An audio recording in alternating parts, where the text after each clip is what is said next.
Hello, students. Today we are going to study Shakespeare's sonnet True Love.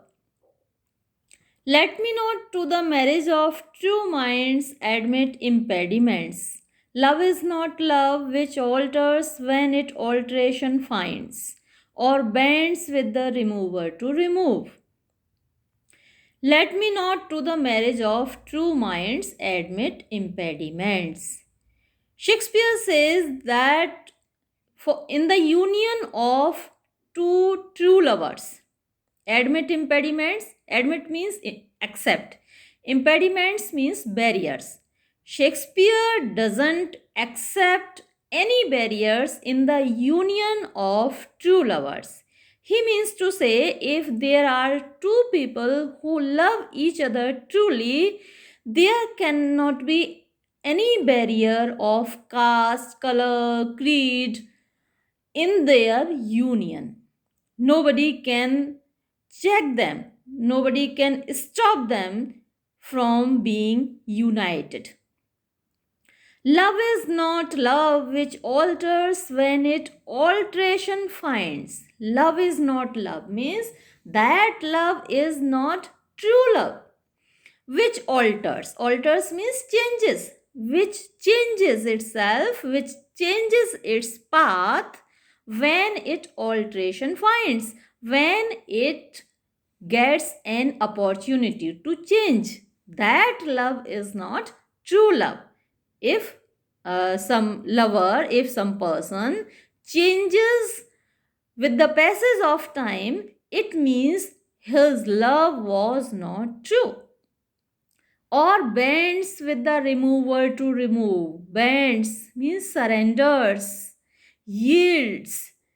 So, if a lover surrenders before his circumstances with the remover, remover can be a person, remover can be a circumstance, remover can be a situation. So, if there is some person who tries to change love, and if love changes, if love surrenders before those circumstances, then that love is not true.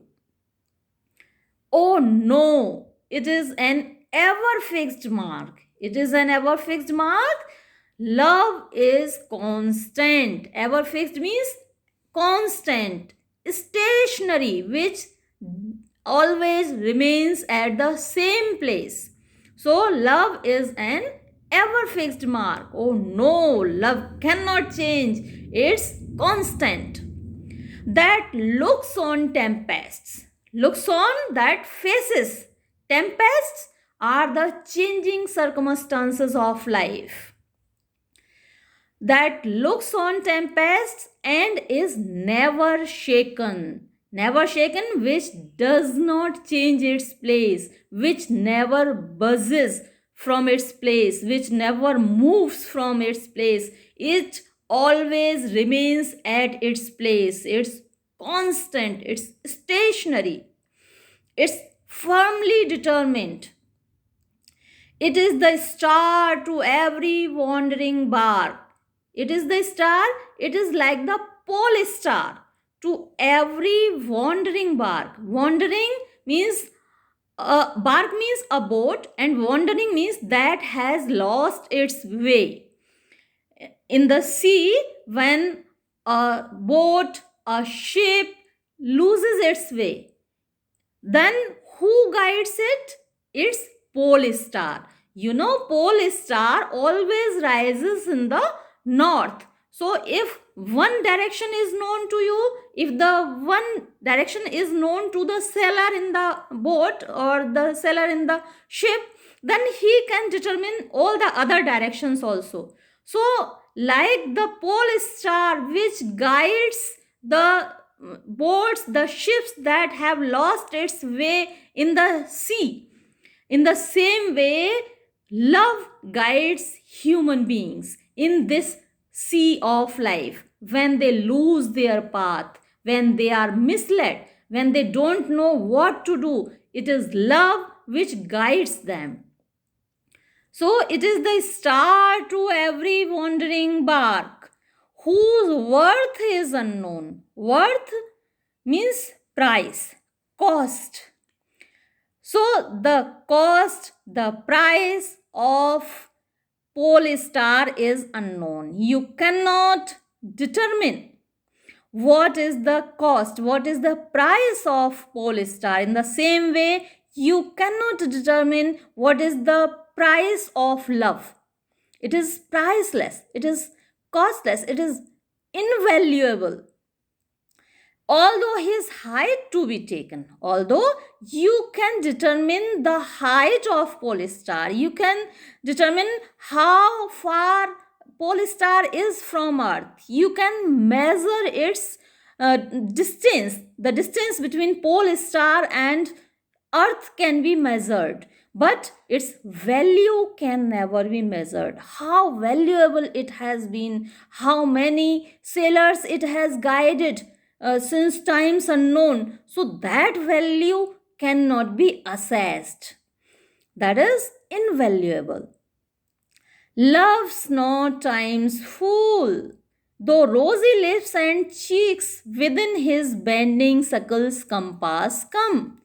Love's not time's fool. Love cannot be befooled by time. Love cannot be destroyed by time. Love cannot be changed by time. So love is not time's fool. Though rosy lips and cheeks. Rosy lips and cheeks stand for physical beauty. When people are young, their lips are rosy, their cheeks are rosy.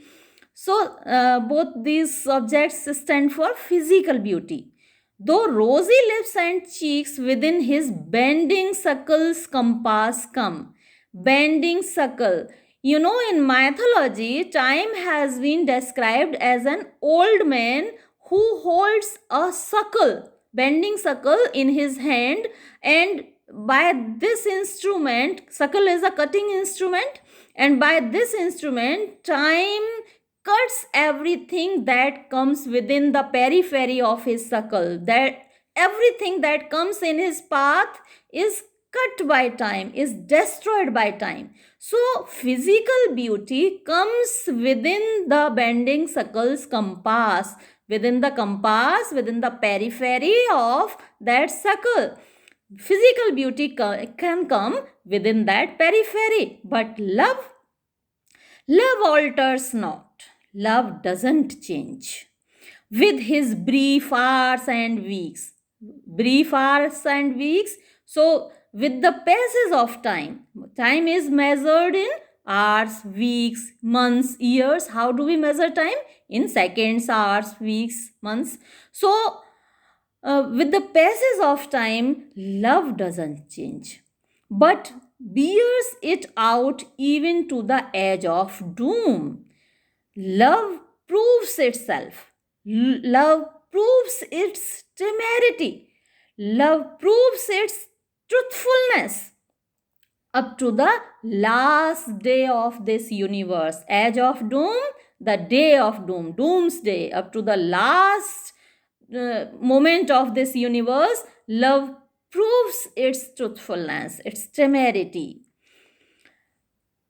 If this be error, and upon me proved.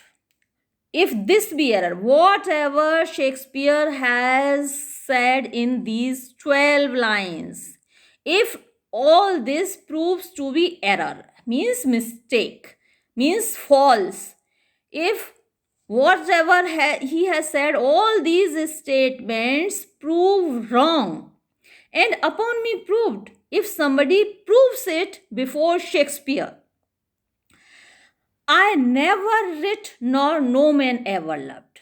Then Shakespeare says, he challenges.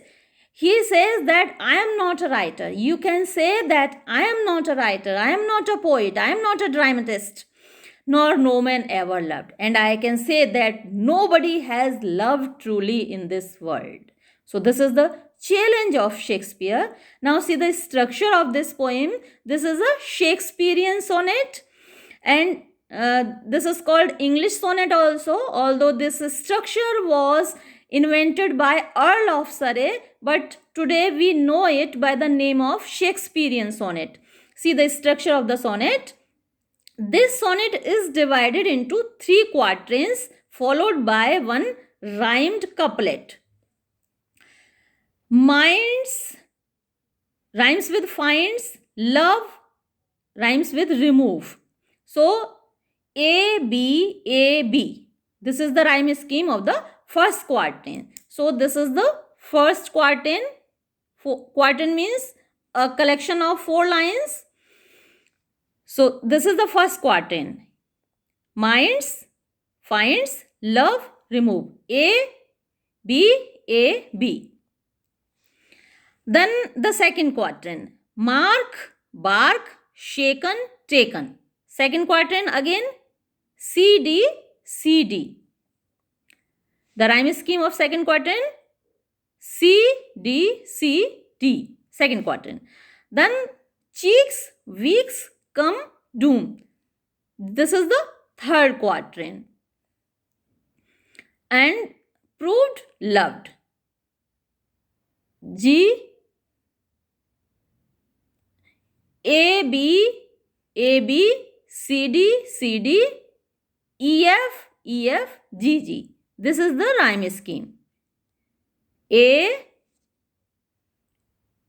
B, A, B. First quatrain. Then C, D, C, D. Second quatrain. E, F, E, F. Third quatrain. G, G. This is the final rhymed couplet. Okay, so that was the Shakespearean poem True Love. I think it is clear to you. Thank you.